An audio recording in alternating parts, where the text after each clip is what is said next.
ಇವತ್ತಿನ ಟಾಪಿಕ್ ಬಂದುಬಿಟ್ಟು bill recruitment. Bill ಅಂದರೆ Bharat heavy electronics limited. So ಅಲ್ಲಿ 515 ಪೋಸ್ಟ್ ಕಾಲ್ ಆಗಿದ್ದಾವೆ. ಲಾಸ್ಟ್ ಡೇಟ್ ಬಂದುಬಿಟ್ಟು 12th August 2025. ಅಪ್ಲೈ ಮಾಡೋ ಆನ್ಲೈನ್ ಇರುತ್ತೆ, ಯಾರು ಬೇಕಾದ್ರೂ ಅಪ್ಲೈ ಮಾಡೋದು, ಮೇಲ್ ಆ್ಯಂಡ್ ಫಿಮೇಲ್.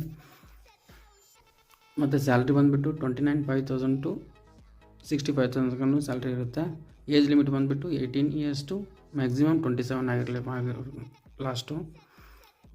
ಮತ್ತು ಅಪ್ಲಿಕೇಶನ್ ಫೀಸ್ ಬಂದುಬಿಟ್ಟು ಜನರಲ್ ಆ್ಯಂಡ್ OBC 1072 ಇರ್ತದೆ, ಮತ್ತು SC ಆ್ಯಂಡ್ ST PWD 472 ಇರ್ತದೆ. ಪೇಮೆಂಟ್ ಮಾಡೋ ಆನ್ಲೈನ್ ನೆಟ್ ಬ್ಯಾಂಕಿಂಗ್ ಮಾಡ್ಬೋದು, ಡೆಬಿಟ್ ಕಾರ್ಡ್, ಕ್ರೆಡಿಟ್ ಕಾರ್ಡ್ ಯಾವ್ದು ಬೇಕಾದ್ರೂ ಮಾಡ್ಬೋದು. Selection procedure computer base test ಇರ್ತದೆ, ಸ್ಕಿಲ್ ಟೆಸ್ಟ್ ಇರ್ತದೆ. ಆ್ಯಂಡ್ ಸ್ಕಿಲ್ ಟೆಸ್ಟ್ ಅಂದರೆ ನಥಿಂಗ್ ಬಟ್ ಯಾವ ಥರ ವರ್ಕ್ ಮಾಡ್ತಾರೆ, ITIದಲ್ಲಿ ಇರ್ತಲ್ಲ, ಫಿಟ್ಟರ್ ಅಂತೆಲ್ಲ ಇರ್ತದಲ್ಲ ಆ ಥರ ಡಾಕ್ಯುಮೆಂಟ್ ವೆರಿಫಿಕೇಷನ್ ಆಗುತ್ತೆ. ನೆಕ್ಸ್ಟು 10th+ ITI 2 ಆಗಿರಬೇಕು. ಮತ್ತು ಇದರಲ್ಲಿ ನಿಮ್ಗೆ ಏನೋ ಅಪ್ಲೈ ಮಾಡೋಕೆ ಗೊತ್ತಾಗಿಲ್ಲ ಅಂದರೆ